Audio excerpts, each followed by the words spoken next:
All right, let's jump right in. We're talking about Greenland. For pretty much all of history, it's just been this giant frozen afterthought on the world map. But all of a sudden, it seems like every global superpower is laser focused on this island of ice. And the big question is, why? What is going on with Greenland? So yeah, this is the central mystery we're going to try and solve together. Because honestly, when you just look at the basic facts, the obsession makes almost no sense at all. For starters, a staggering 80% of Greenland is just buried under a thick, permanent sheet of ice. And in some places, that ice is over 2 kilometers deep. I mean, just think about that. And the population? The entire country has just 57,000 people. That's smaller than a lot of towns. And pretty much all of them live on this tiny little coastal fringe, the only part where life is really possible. And the environment? Well, it's beyond harsh. An average temperature of minus 30 degrees Celsius? That's just a normal day. So, okay, let's recap. It's cold, it's remote, and it's mostly uninhabitable. So why is America so desperate to own it? Well, here's the thing. As it turns out, all the recent headlines, they aren't exactly new.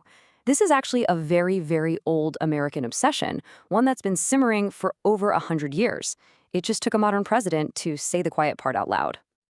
And yeah, that was the statement from Donald Trump that brought this whole thing crashing into the public spotlight. His words really signaled this clear, almost aggressive intent to get Greenland, and it just blew the lid off this long-standing goal. And he was not the first. I mean, just look at this timeline. The U.S. tried to buy Greenland right after they got Alaska, way back in 1867.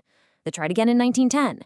After World War II, President Truman offered Denmark what would be over $1 billion today in solid gold. And every single time, Denmark said no. So the point is, this isn't just some random idea. It's a deep-rooted strategic goal for the United States. The real question is why? Is there something valuable hidden under all that ice? And that brings us to the first major piece of the puzzle, the absolutely incredible untapped treasure that's buried deep beneath Greenland's frozen surface. We are talking about something called rare earth elements. Now, these aren't just some fancy minerals. People have called them the oxygen of future technology. They are absolutely essential for everything that powers our modern world. And get this, geological surveys have confirmed that Greenland is sitting on a massive trove of this stuff. We're talking neodymium for the powerful magnets you need in electric vehicles and wind turbines, gallium, which is critical for the AI chips and radar systems of tomorrow. And it's not just rare earths. There's also uranium for nuclear power, silicon for semiconductors, and an estimated 31 billion barrels of oil. Which, of course, brings us to the really important geopolitical question. Who controls these resources right now? And here is the problem for the West. At this very moment, China controls a mind-boggling 90% of the global supply of these critical elements. They have a virtual monopoly, and they've already started to limit exports to put pressure on other countries. So for the U.S., Greenland isn't just a potential mine. It's a way to break China's economic chokehold. But believe it or not, the minerals are only part of the story. The next piece of this puzzle is pure military strategy. See, if you look at a globe instead of a flat map, you realize something pretty quickly. Greenland is the strategic center of the entire northern hemisphere. It sits right between Russia and North America. And if you're going to launch an intercontinental ballistic missile, what's the shortest path? It's not over the Atlantic, it's not over the Pacific, it's straight over the North Pole, right over Greenland. This is exactly why the U.S. already has a massive military presence there. They've got the Thule Air Base, now called the Patuxent Space Base, with this incredible early warning radar that can detect a missile launch from Russia the second it happens. And there are also the undersea internet cables. We're talking the physical backbone of all communication between North America and Europe, and they run right past its coast. The U.S. is terrified that if Greenland becomes independent or aligns with someone else, they could lose control of these vital assets. And this importance is now being supercharged by huge change that's happening just a little further north. So, this brings us to what might be the biggest, most game-changing reason for this sudden obsession, and it's the one very few people are talking about. As the planet gets warmer, the Arctic ice is melting, and that's opening up something revolutionary, a brand new global highway for trade. Just look at this comparison. For a container ship to get from Shanghai to London today, it has to take the long way around, through the Suez Canal. But this newly opened Arctic Northwest Passage, it's 9,000 kilometers shorter. That saves anywhere from 10 to 15 days of travel time and literally billions of dollars in fuel costs for the shipping industry. This isn't just some minor shortcut. It is a route that will completely redraw the map of global trade. And as you can imagine, this has set off a frantic race for control. Russia, with its massive Arctic coastline, wants to tax every single ship that passes through.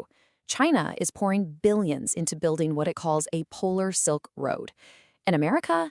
Well, America has realized that Greenland sits right at the front door of this new oceanic superhighway.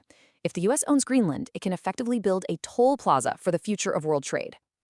So, when you put it all together, the minerals, the military position, and the control of new trade routes, you start to realize the stakes are astronomically high. This isn't just about buying an island anymore. It's about defining the next century of global power. And the potential for conflict, well, it's enormous. And here is the immediate giant political problem. Greenland is part of Denmark, and Denmark is a founding member of NATO.